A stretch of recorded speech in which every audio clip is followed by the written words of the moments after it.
सच कह रहा हूँ, मैंने कुछ नहीं किया। बोल तूने ऐसा क्यों किया? मैं तुझे जान से मार डालूंगा, मैं तेरे टुकड़े टुकड़े कर दूंगा। तूने मेरे भाई को क्यों मारा? बोल। रुक जा, छोड़ो छोड़ो छोड़ो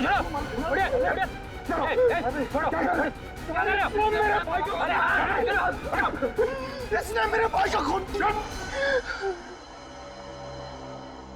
सब शांत हो जाओ, हमें अपना काम करने दो, सब कुछ सामने आ जाएगा, समझा?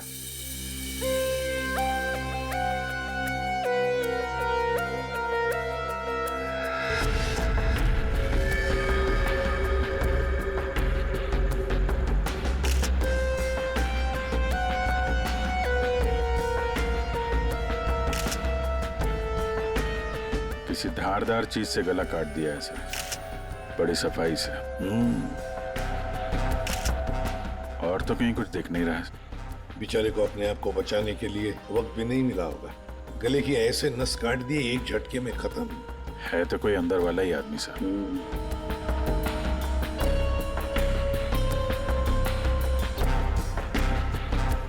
तो बताओगे एग्जैक्टली क्या हुआ क्या था यहाँ पर? तुम्हें ऐसे क्यों लगता है कि मोनू ने ही निर्जर को मारा होगा? क्योंकि उस वक्त छत पर इनके और मोनू के अलावा और कोई नहीं था सर। आप कहाँ थे? मैं नीचे किचन में थी हमारी कुक के साथ। और ये दोनों तो यहीं पे थे ना, छत पे? नहीं सर, हम नीचे गए थे कमरे में। सर इसने ना मेरे कपड़े पर वाइन गिरा दिया था, तो कपड़ा बदलने के लिए मैं इसके अमन के साथ नीचे गया था। तो मतलब कुछ देर के लिए तुम लोग जब गए थे नीचे तब किसी ने निर्जर को मारा है? अरे सर किसी ने नहीं, इसने मेरे भाई का खून किया। इसने मेरे भैया का वाइन का गिलास इसने तोड़ दिया, तो भैया ने इसे मारा और बदले में इसने मेरे भैया का खून कर दिया। इसने ही खून किया सर। मैंने नहीं मारा साहब जी को, मैं तो दूसरा गिलास लाने के लिए गया था, तो साहब पे मेरे सामने हमला हो गया और डर के मारे मेरे हाथ से गिलास छूट गया। मैं सच कह रहा हूँ साहब, मैंने नहीं मारा। तुमने हमला होते हुए देखा था? जी साहब। सर आप इसकी बातों में बताइए, ये बकवास कर रही है। सर मैंने कहा ना सर, इसने ही खून किया सर। इस शकल से खून ही लगता है। नहीं साहब, मैंने खून नहीं किया साहब, हमें पहली बार थोड़ी ना मारे थे। 10 साल से उनकी गालियां खा रहा हूँ, कि मार खा रहा हूँ, यही मेरी जिंदगी थी। मेरी हिम्मत कहाँ की मैं साहब को नहीं साहब, मारना तो दूर, मैंने हाथ तक नहीं लगाया। मैं सच कह रहा हूँ साहब। तो किसने मारा मेरे पति को? भगवान ने मारा। क्या बोला? भगवान ने मारा? मैंने कहा ना सर, ये बकवास कर रही है। एक मिनट, क्या बोल रहे हो तुम? भगवान ने मारा? क्या मतलब क्या है तुम्हारा? है? वो तो नहीं पता साहब। साहब मेरे सामने खड़े हुए थे और देखते ही देखते उनका गला कट गया।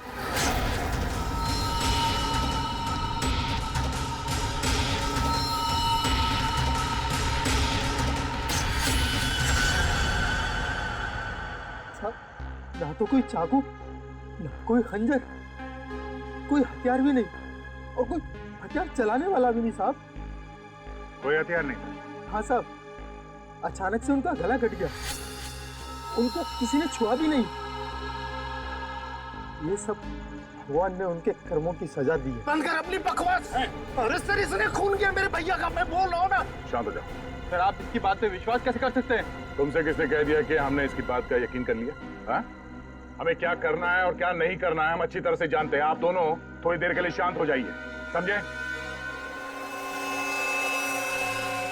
सही ये मोनू को समझ में नहीं आ रहा है, नाटक तो नहीं कर रही है? अभिजीत, अगर ये मोनू नाटक कर रहा था तो किसी और के नाम पे डाल देता खून, है ना? ये सब भगवान का चमत्कार वगैरह ये अजीबोगरीब कहानी नहीं बनाता वो। शायद गुमराह करने के लिए सर।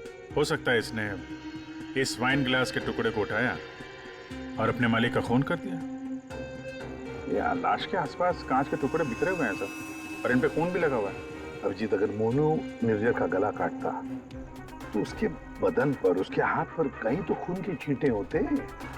कुछ भी नहीं है। देखो, और तो और निर्जर का गला देखो। अगर कोई कांच से गला काटता तो सीधे ऐसे काटता, आड़ा हॉरिजॉन्टल काटता, वर्टिकल कट नहीं मारता। देखो इसके गले पर वी शेप में 2 लगभग वर्टिकल कट्स हैं, और वो भी 2 अलग अलग जगहों पे, एक इस तरफ है, एक इस तरफ। दो बार तो कोई गला नहीं काटेगा। फिर भी सर इस मोनू की बात पे विश्वास करना तो मुश्किल है। एक ही कर सकते हैं, बॉडी को फॉरेंसिक लैब भेज देते, साळुंखे को कहते हैं कि देखो चेक करो अच्छी तरह से, ये जो गले पे निशान है क्या उसमें कांच के टुकड़े हैं क्या? पर यहाँ पे एक ही चीज है जिससे खून किया जा सकता है, ये कांच। कांच। अंकिता जरा बताओ, क्या तुमने किसी को तुम्हारे घर के अंदर आती जाते देखा? नहीं सर, कोई और आता तो मुझे जरूर पता चलता। और आप दोनों पूरी टाइम वहाँ पे कमरे में ही थे क्या? जी सर। आपने इन दोनों को देखा था कमरे में जाते हुए? हाँ, और इन्होंने भी मुझे देखा। सर इसका मतलब ये है कि बाहर का कोई आदमी घर के अंदर से नहीं आया है। फिर तो घर के बाहर से आ सकते हैं, ये पाइप से। फिर एक काम करो, इन सब के स्टेटमेंट्स ले लो, इस कुक के भी, और मैच करके देखो, देखो कितना सच बोल रहे हैं ये लोग। और अंकिता तुम बैठ जाओ। आइए आइए चलो। निर्जर का गला काटने के लिए खूनी इसके नजदीक तो आया ही होगा, या नजदीक पहुंचा कैसे? सर, शायद पाइप या एसी वेंट से चढ़कर आया हो। एक काम करो, आसपास रहने वाले लोगों से पूछताछ करो, देखो क्या उन्होंने किसी को पाइप से बिल्डिंग में चढ़ते हुए देखा है क्या? रेडी? Sir ready? काम करो, इस बिल्डिंग की सीसीटीवी फुटेज चेक करो।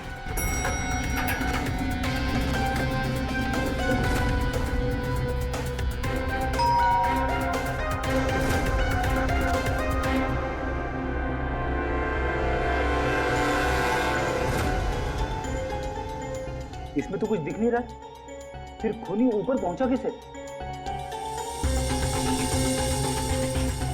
इस बिल्डिंग को 20 फ्लोर है, शायद खूनी ने 8-10 फ्लोर के बाद बाहर से चढ़ना शुरू किया होगा। हो सकता है सर, शायद इस वजह से बाहर कैमरा में आए नहीं। जी आप? मैं इंस्पेक्टर दया सीआईडी से। यहाँ आपके बगल वाले बिल्डिंग के छत पे एक आदमी का खून हुआ है। मैं आपसे ये पूछने आया कि आपने या आपके घर में किसी ने कुछ देखा है क्या? जी नहीं, मैंने तो कुछ नहीं देखा, लेकिन हाँ, मेरा बेटा बंदी कह रहा था कि उसने वहाँ कुछ देखा है। क्या क्या देखा है उसने? आप अंदर आइए ना प्लीज। अरे सुनो, क्या हुआ? कौन है? ये सीआईडी से हैं, बता रहे हैं पास वाली बिल्डिंग में किसी का खून हुआ है। क्या? आपके बेटे ने क्या देखा? सर मेरे बेटे ने जो भी बताया वो बड़ा अजीब सा था कि क्या? कि मैंने उसे उसी वक्त डांट दिया। मुझे लगा शायद उसका कोई वहम होगा। क्या क्या बता रहा था वो? सर, हमारा बंदी तो आजकल वैसे ही मनगढ़ंत बातें करता रहता है, शायद ज्यादा टीवी देखने का असर है ये। सर, हमें लगा ये भी ऐसे ही कुछ होगा। मैं सच बोल रहा हूँ सर, ये सब मैंने अपने टेलीस्कोप से देखा है। वो आदमी मर गया ना सर? हाँ बेटा, तुमने देखा उस आदमी को किसने मारा? किसी को बिल्डिंग पे चढ़ते हुए देखा, ऊपर आते हुए? कोई भी नहीं था। कोई भी नहीं था? तो फिर तुमने किसको देखा? उसी को जिसने खून किया। किसने खून किया? एक बहुत बड़े बैट ने। बैट ने मतलब चमगादड़ ने? हाँ, ये सब मैंने अपने टेलीस्कोप से देखा है। मैं रोज रात को अपने टेलीस्कोप से स्टार्स को देखता हूँ। चलिए आपको भी दिखाता हूँ। चलो दिखाओ। मैंने ये सब यहाँ से देखा सर। यहाँ से? हाँ।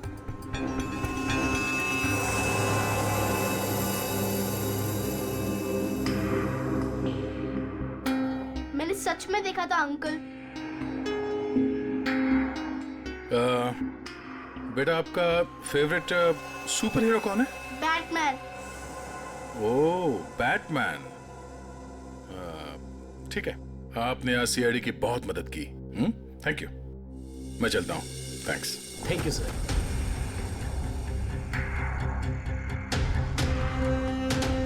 तो पूरे बिल्डिंग में पता किया, डेड एंड है। किसी ने भी किसी को बिल्डिंग में चढ़ते देखा नहीं सर। सीसीटीवी फुटेज भी चेक किया सर, कोई नहीं दिखाई दे रहा है।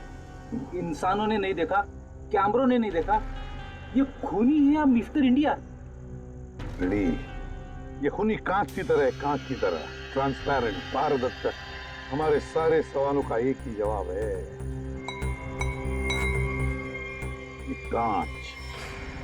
तुम्हारा अंदाजा एकदम सही है।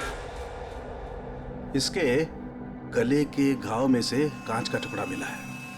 मतलब सर, मोनू ने टूटे हुए कांच से इनका गला काटा और इनकी जान ले ली?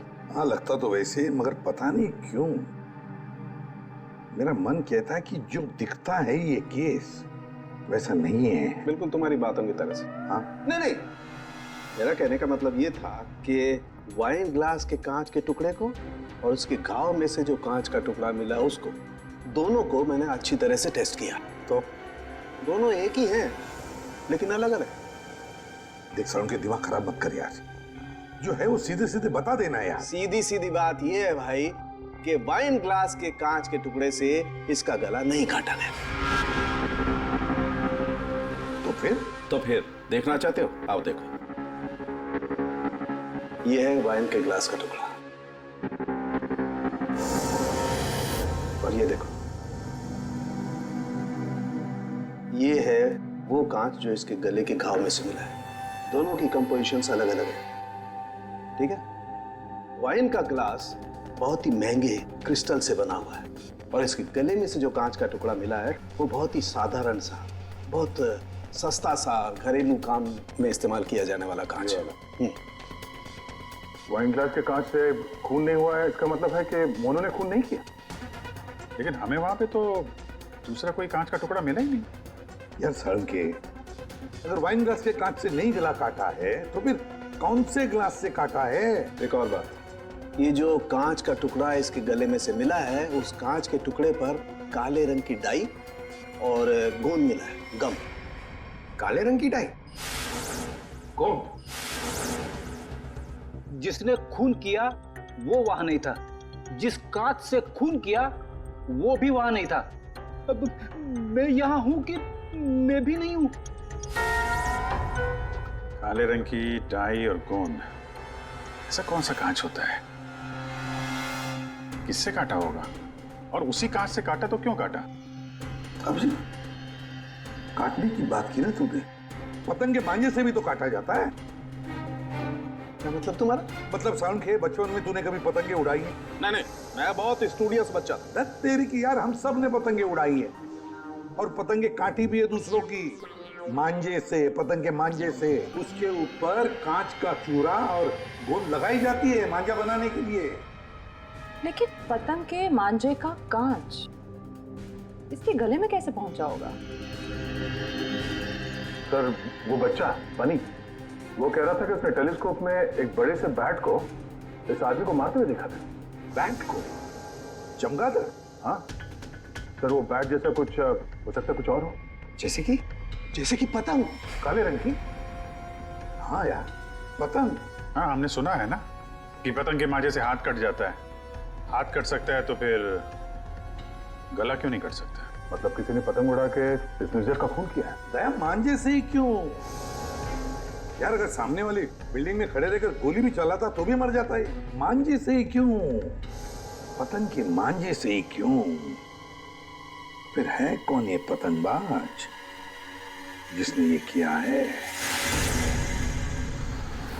अभिजीत, ये निर्जर जब मौत हुई तब यहां खड़ा था, है ना? लगभग हाइट इतनी है। पंकज, जरा आओ तो। और सर, फिर उसके गले पे 2 निशान पड़े, ऐसे। और अगर खूनी पतंग उड़ा रहा था तो फिर यहीं कहीं खड़ा होगा, उस तरफ। लेकिन सर, ये मांझा एकदम सीधे तो नहीं रहता, हवा में हिलता रहता। तो इसीलिए तो ये हम तय नहीं कर सकते कि खूनी कहाँ खड़ा होगा, किस तरफ खड़ा होगा। हवा का भी पता नहीं रहता ना सर, कभी इस तरफ बहती है तो कभी उस तरफ बहती है। वो कहते हैं ना सर कि रुख हवा का हो जिधर का, उधर के हम है।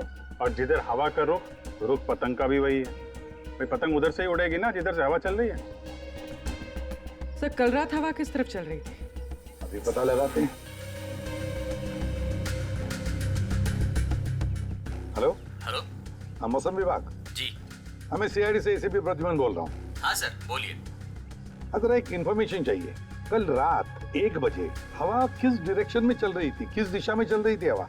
सर, कल रात 1 बजे हवा साउथ ईस्ट की तरफ चल रही थी sir. Okay, thank you. South east की तरफ से हवा चल रही थी। अगर हवा साउथ से आ रही थी तो खूनी भी साउथ में ही होगा। पतंग यहाँ पर थी और इस वक्त भी हवा साउथ से ही आ रही है। साउथ मतलब यही बिल्डिंग है, 1 2 3। ये निर्जर के गले पर जो मांझे के निशान है, घाव के निशान है, वो काफी वर्टिकल है, यूं ऐसे है। इसका एक ही मतलब हो सकता है कि मांझा नीचे से ऊपर की तरफ आया था। सर मतलब पतंग जिस बिल्डिंग से चगा रहे थे वो इस बिल्डिंग से छूटी थी हाइट में। हाँ पंकज, एग्जैक्टली। छोटी बिल्डिंग तो ये है सर, ये 1 और वो 2 और वो 3। साउथ ईस्ट तो सर वो बिल्डिंग वन विहार। खूनी उसी बिल्डिंग में खड़ा होगा, वन विहार में। लेकिन सर कंफर्म कैसे करेंगे? पतंग उड़ा के करेंगे। पतंग उड़ा के? हाँ अभिजीत। अच्छा एक बात बताओ, तुम में से किस किस को पतंग उड़ाना आता? सर मैं बहुत अच्छी उड़ाता था। सर पतंग उड़ा ले। अच्छा, लेकिन इस बार नहीं। इस बार पतंग मैं उड़ाऊंगा, क्योंकि हर बार तुम लोग मजे लूटते हो हर बात में। मतलब सर आप पतंग उड़ा के पंकज को मारने की कोशिश करेंगे? ये क्या बोल रहे सर आप? डरते हो पंकज? तुम एक सीआईडी ऑफिसर हो, मरने से डरते हो? सीआईडी ऑफिसर वो होता है जो देश के लिए, लोगों के लिए अपनी जान निछावर करता है, चाहे पतंग से गला काट के ही क्यों नहीं। क्या बोल रहे हो सर? चढ़ जाओ सोले पे चढ़ जाओ। सर होता है कभी। प्लीज सर, ये चलो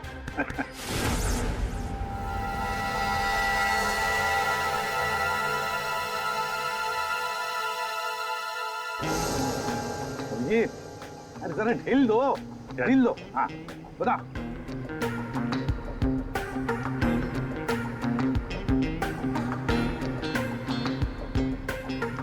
वाह सर वाह। अभिजीत जैसा पूरा ढील देना। या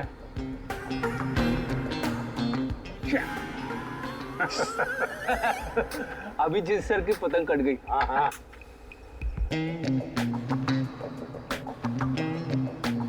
अरे यार, अरे वाह सर वाह। आप पतंग को ना एक बार उस पुतले तक लेके जाइए, हमारा शक यकीन में बदल जाएगा।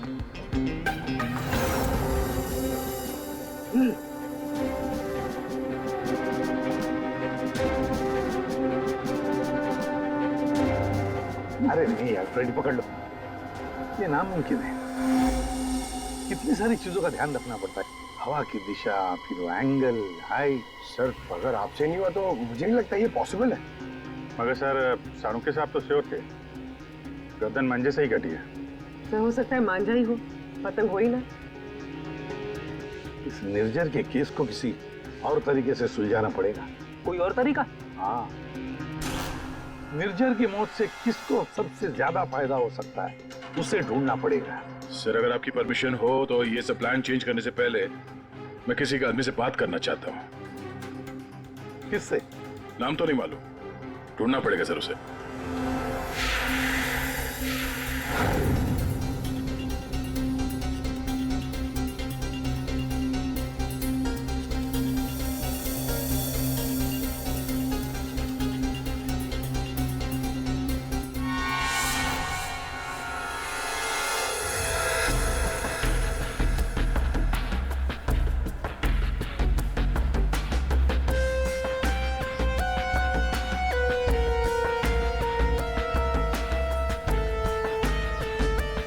अल्ताफ भाई, पतंग उड़ाने के लिए आपकी उम्र कुछ ज्यादा नहीं है? क्यों? पतंग उड़ने से पहले नाम और उम्र पूछती है क्या? अगर आप जानना चाहते हो तो मैं बता देता हूँ। मैं इंस्पेक्टर दया, सीआईडी से। मैं यहाँ एक केस के सिलसिले में आपसे कुछ पूछने आया हूँ। कहिए। अल्ताफ भाई ये बताइए, क्या इस तरह के मांझे से किसी की जान ली जा सकती है? मतलब गला काटा जा सकता है? अरे क्या कह रहे हैं जनाब, ये तो मेरी रोजी रोटी है, ये तो मेरे परिवार का पेट पालने के लिए, ना कि किसी का गला काटने के लिए। अल्ताफ भाई फिक्र मत कीजिए, ये सिर्फ जानकारी के लिए पूछ रहा हूँ। यहाँ बाजार में सबसे पूछा तो सबने यही बताया कि यहाँ सबसे समझदार और जानकार आदमी इस पेशे में आप ही हैं। मेरे सवाल का जवाब देंगे आप? सुना तो कई बार है जनाब, और अखबार में भी पढ़ा है कि मांझे से लोगों का हाथ कट जाता है। तो क्या मांझा इतना तेज हो सकता है कि कोई उससे किसी की जान ले ले? जनाब पिछले कई सालों में बहुत से कानून आए हैं जो मांझा एक हद से ज्यादा तेज नहीं बना सकते। अब इसी को देख लीजिए, आजकल ऐसे मांझे बनते हैं रुई के, कांच के नहीं, और सस्ते से सस्ता है और उड़ाने में भी उतना ही मजा आता है। अल्ताफ भाई, कोई तो होगा जो इतनी तेज मांझा बनाता है, कांच वाला, और लोग खरीदते भी होंगे। चोरी छुपे तो यहाँ हर किस्म के काम होते हैं। मुझे नहीं लगता जनाब ये मांझा बनाने वाले किसी एक का काम है, और अगर बनाना भी पड़ता होगा तो कांच का मसाला उसको खुद ही बनाना पड़ता है और खुद ही उसको लगाना पड़ता है। ये बड़े जोखिम का काम है, इसमें उंगलियां भी कट सकती हैं। आज से 30 साल पहले हमारे गांव में वो तेज मांझा बनता था, लेकिन आजकल बच्चों के पास तो टाइम है, हुनर है। हाँ, आजकल के बच्चों में तो नहीं है। हो सकता है ये खूनी आप ही के पीढ़ी का हो। अच्छा, इस तरह का मांझा बनाने में कौन सा कांच इस्तेमाल होता है? किसी भी तरह का चल जाता है। अब जैसे ये है, ये सस्ते में सस्ता है और ये बल्ब के टुकड़े से भी बनता है। चाहे आप ट्यूब लाइट उसमें लगा दीजिए तोड़ के। तो कांच के जरिए पता लगाना मुश्किल है। अच्छा अल्ताफ भाई, अगर आपको ये काम करना होता तो आप कैसे करते? दुनिया में चंद ही लोग होंगे जिनके हाथों में ये हुनर है। हम जानते हैं अल्ताफ भाई, इसीलिए तो हम आपके दरवाजे पे आए। बड़ी मेहनत का काम है साहब। पतंग किस जगह पर उड़ाना है, किस ऊंचाई पर, हवा का रुख, रफ्तार सब सही हो तभी निशाना सही लग सकता है। शुक्रिया अल्ताफ भाई, शुक्रिया।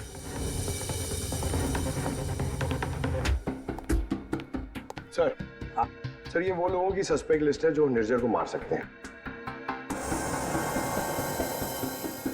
इतने सारे दुश्मन इस निर्जर के? सर वो बहुत ही स्वार्थी और बेरहम बिजनेसमैन था। बहुत लोगों को धोखा दिया था उसने सर। इनमें से किसी ने बदला लिया होगा। पॉसिबल है सर। सर हाँ, ये वो केसेस है जो निर्जर के ऊपर फाइल हुए थे। इनमें से ज्यादातर कंप्लेंट उसके एक्स एम्प्लॉइज के हैं, जिनका कहना है कि निर्जर ने उन्हें सैलरी नहीं दी थी। कमाल है, इतना बड़ा बिजनेसमैन और अपने वर्करों को पगार नहीं देता था। बिजनेस लॉस में जा रहा था क्या? अरे नहीं सर, उसके भाई से पता चला है कि अपने 300 एम्प्लॉइज की सैलरी ना देनी पड़े, इसीलिए निर्जर ने अपने आप को कोर्ट में दिवालिया घोषित कर दिया था। वाह रे वाह, बड़ा चालाक है। कानून का गलत इस्तेमाल किया, अपने आप को दिवालिया घोषित किया और बैठ गया वर्करों के पैसे पर। खुद तो ऐश कर रहा था और दुनिया को दिखाने के लिए कंगाल और दिवालिया।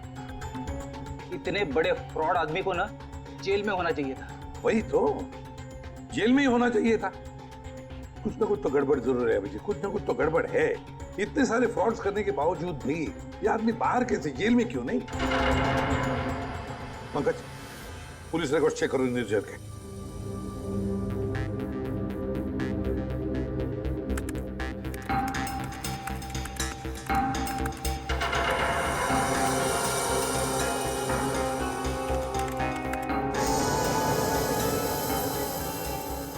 सर पुलिस रिकॉर्ड तो है।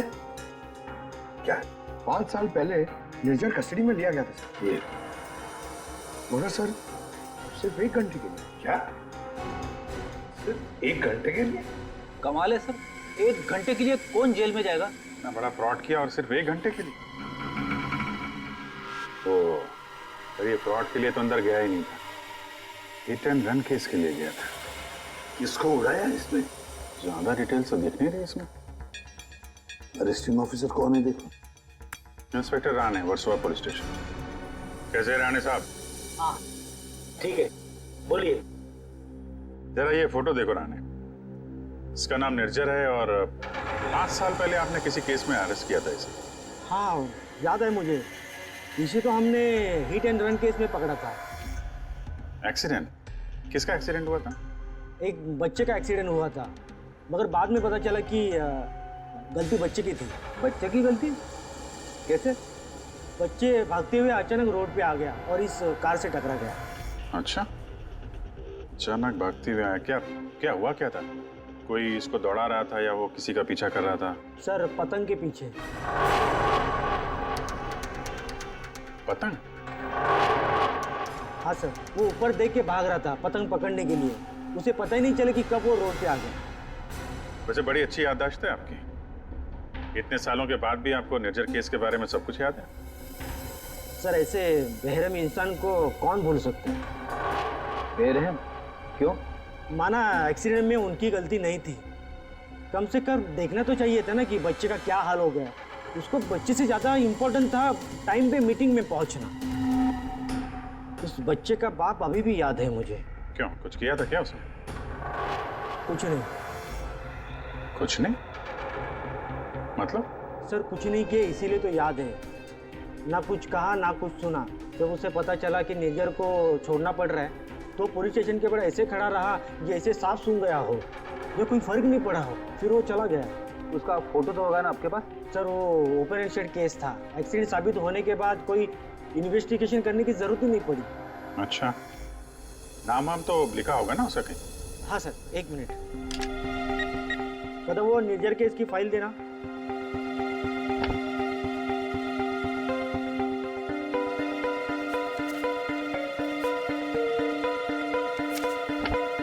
सर ये देखिए, बच्चे का बाप का नाम, फोन नंबर और एड्रेस भी है।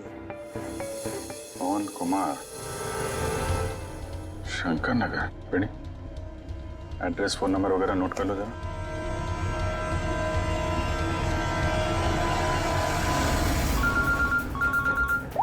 हाँ अभिजीत। तो वो निर्जर के हिट एंड रन केस से एक लीड मिला है। एक्सीलेंट। एक बच्चे की मौत हुई थी, उसके पिता का नाम और एड्रेस मिला है सर। बस अभी अभिजीत उसके माता पिता से जाकर मिलो, अच्छी तरह से पूछताछ करो। Yes sir, okay sir.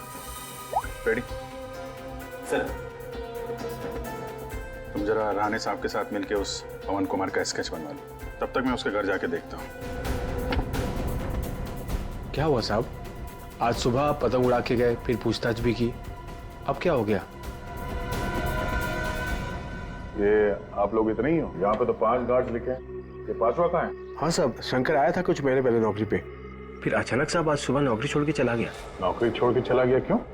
पता नहीं साहब, वो गांव से उसके लिए कोई बुरी खबर आई थी तो बिना बोले साहब चला गया सब।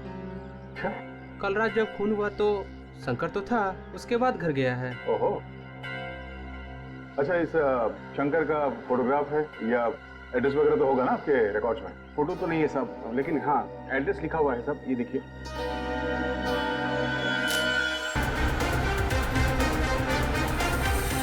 हाँ सर, एड्रेस तो मिल गया है, पर मुझे लग रहा है कि ये एड्रेस गलत हो सकता है सर। शंकर ने खून किया सर, फिलहाल तो फरार है, पर उसने निर्जर को क्यों मारा होगा ये मकसद तो समझ में नहीं आ रहा है। सर ये पवन कुमार के घर में तो ताला लगा हुआ है। पड़ोसी बता रहे थे कि बच्चे के एक्सीडेंट के 2-3 साल के बाद उसकी माँ ने उसके गम में आत्महत्या कर ली। और ये पवन का क्या हुआ? सर वो तो 3 साल पहले ही घर छोड़ के चला गया, उसके बाद से वापस नहीं लौटा। मुझे तो इसी पे शक है सर। एक मिनट अभिजीत, ये पवन 3 साल पहले घर छोड़कर चला गया और फिर अचानक अब जाग उठा बदला लेने के लिए? क्या कर क्या रहा था 3 साल तक? एक मिनट सर, एक मिनट। अभिजीत, ये पवन अपने घर से कितने साल से गायब है? ये 3 साल पहले। क्यों? 3 साल से? अच्छा सर, वो पवन कुमार का स्केच बनने वाला था, बन गया वो?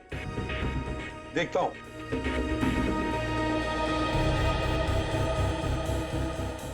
नारायणी, कितनी देर लगेगी? बस अभी हो जाएगा। गुड। दया, थोड़ा टाइम लगेगा। क्यों लेकिन क्यों पूछ रहे हो?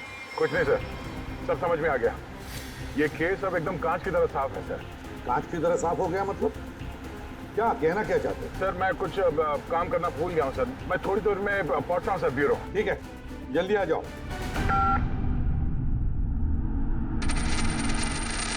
हाँ यार, आज नींद नहीं आई। अरे कैलाश, शुक्रिया, तुम्हारी वजह से आज हमने एक मुजरिम को पकड़ लिया। अच्छा हाँ, वो शंकर, उसने गलत एड्रेस लिख दिया था। उसने खुद लिखा था क्या? नहीं साहब, शंकर तो अनपढ़ है। अच्छा, तो फिर रजिस्टर में एड्रेस कैसे लिखा? जी साहब, मैंने। तो यहाँ जितने भी नए गार्ड आते हैं उनका नाम, नंबर, एड्रेस सब तुम्हें लिखते हो? जी सर। अरे हाँ, ओह सॉरी, मैं तो भूल ही गया था, सारे रिकॉर्ड्स तो तुम ही रखते हो। कौन सिक्योरिटी गार्ड काम पे कब आता है, कब नौकरी छोड़ के चला जाता है, ये सारी तैयारी तो तुम ही करते हो। वैसे कैलाश, कितने साल से नौकरी कर रहे हो इस बिल्डिंग में? हाँ? साहब 3 साल से। 3 साल से?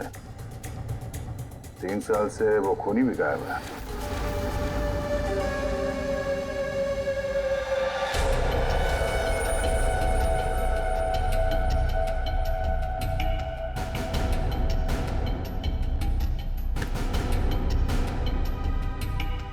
निर्जर के खून के इल्जाम में मैं तुम्हें गिरफ्तार करता हूं, पवन कुमार। पवन कुमार? हमारा नाम तो कैलाश है साहब। वो आपको शायद कोई गलत फहमी हो रही है हमको पहचानने में। लेकिन मुझसे कोई गलती नहीं हो रही है मिस्टर पवन कुमार। ये क्या है साहब? हाँ क्या साहब, आपको कोई नहीं मिला तो एक गरीब को फंसा रहे साहब। अच्छा,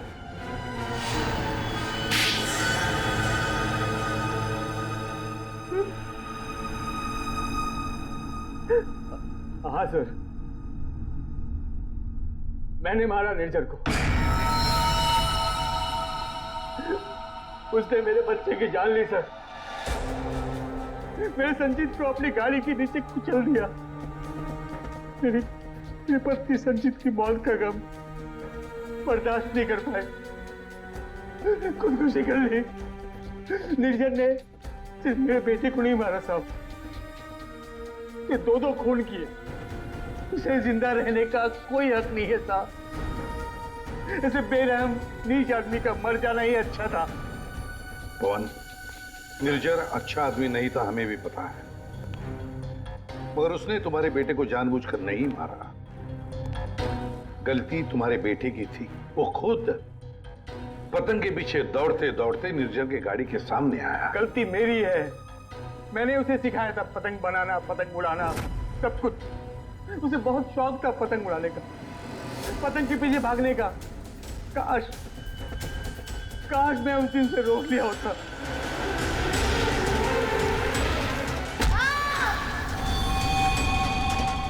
तो बेटा आज जिंदा होता। देखो, हम तुम्हारा दर्द समझ सकते हैं, लेकिन तुम्हें यह भी समझना चाहिए कि वो एक एक्सीडेंट था, लेकिन एक्सीडेंट के बाद वो मेरे बच्चे को बचा सकता था ना। क्या मतलब? जब पुलिस ने उसको रिहा किया तो आप बच्चे को अस्पताल तो लेके जा सकते थे ना। बच्चे की हालत देखी थी आपने, कौन से लत पर था वो? अगर मेरी गाड़ी की सीटें खराब हो जाती तो कौन जिम्मेदार होता? मैंने कसम खा ली थी साहब, जिस तरह एक पतंग ने मेरी संजीत की जान ली, निर्जर की मौत भी पतंग से ही होगी साहब, पतंग से ही होगी। और इसीलिए तुमने 1VR बिल्डिंग में नौकरी शुरू कर दी, ताकि तुम अपना बदला आसानी से पूरा कर सको। पिछले कुछ सालों में 1VR में जितनी भी चोरियां हुआ करती थी, वो सब मैंने ही करवाई थी, ताकि किसी को भी छत पे जाने की अनुमति ना मिले। फिर रोज पतंग उड़ाने की प्रैक्टिस करने लगा। निर्जर पर ध्यान रखने लगा कि छत पे कब जाता है, कितनी देर रहता है। मुझे पता था कि कौन से कोने में उसका मोबाइल का नेटवर्क का टावर मिलता है। वो हमेशा बात करने वहीं आता था साहब, और मैंने सोच लिया था उसे वहीं मारूंगा। और उसे मारने के लिए मैंने मांझा बनाना शुरू कर दिया। काली पतंग बनाई, मैं तैयार था साहब, बस हवा का रुख और तेजी का इंतजार था मुझे। और एक दिन भगवान ने मेरी सुन ली, सब कुछ सही था। मैंने निर्जर के मोबाइल पे फोन किया, पतंग उड़ाई और उसका गला काट दिया। जिस मांझे से तुम अपनी जिंदगी का इंसाफ करना चाहते थे, उसी मांझे ने तुम्हारी जिंदगी की रेखा बदल दी। तुम्हें कड़ी से कड़ी सजा होगी। हाय बनी, ये आपके लिए। ये किस लिए? केस सॉल्व करने में आपने हमारी मदद की है, तो इसलिए हमारी तरफ से ये थैंक यू गिफ्ट। लेकिन जब तुम पतंग उड़ाओगे जरा संभाल के, तो तुम्हारे मम्मी या पापा साथ में हो तभी उड़ाना, अकेले नहीं। जैसे तुम टेलीस्कोप से स्टार्स देखते हो ना, वैसे ही जब तुम ये पतंग उड़ाओगे मैं इसे देखूंगा। प्रॉमिस? पक्का वाला प्रॉमिस। बेटा तू बहुत लकी है जो तूने अपने पापा की गाड़ी ठोक दी, फिर भी तेरे पापा ने तुझे कुछ नहीं कहा। वरना पिछले हफ्ते ड्राइवर की वजह से भैया की गाड़ी में ना हल्की से खरोच आई थी, मालूम है? तेरे पापा ने उसके साथ क्या किया? तो क्या किया पापा आपने? बेटा बिजनेसमैन हूँ, हिसाब बराबर किया और किया। मतलब? अरे मतलब उसने भैया के गाड़ी में निशान बनाया था और भैया ने उसके गाल पर निशान बना दिया। लपक सटा के सब मारा कि है ना भैया? लेकिन बेटा आगे से ध्यान रखो, क्या है ना भैया अपनी चीजों को लेकर काफी इमोशनल है। अरे ओए, तो बना रहा है कोने में खड़ा खड़ा खुद पी रहा है और ड्रिंक लेगा मेरी? लाए साहब जी।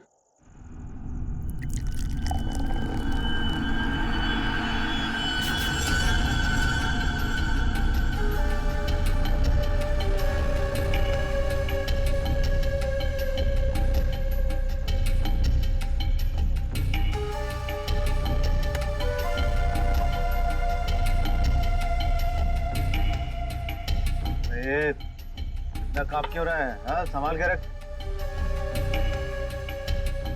अरे बेवकूफ, देखिए क्या तूने मार डालूंगा यहीं। साहब बैठ जा।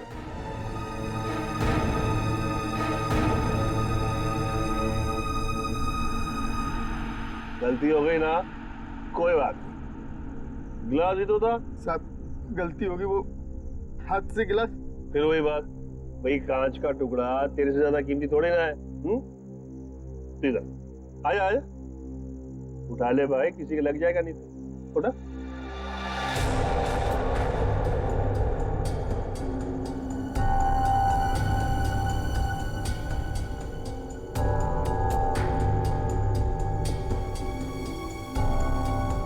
ओए, ये ग्लास ना एक बॉक्स में दर्जन भर मिलते हैं, लेकिन तू तो एक ही है, इकलौता मेरा वफादार। हाँ? लेकिन तुझ जैसे दर्जन भर भी बेच के आओ ना, बदले में ऐसा एक भी गिलास नहीं मिलने वाला, समझा? अभी पगार में से काट। ये जो तूने किया है ना, उसके बाद तुझे पगार देने वाला कौन है? अब बड़े बड़े मुंह क्या देख रहा है? चल जाके दूसरा ड्रिंक बना के ला, चल।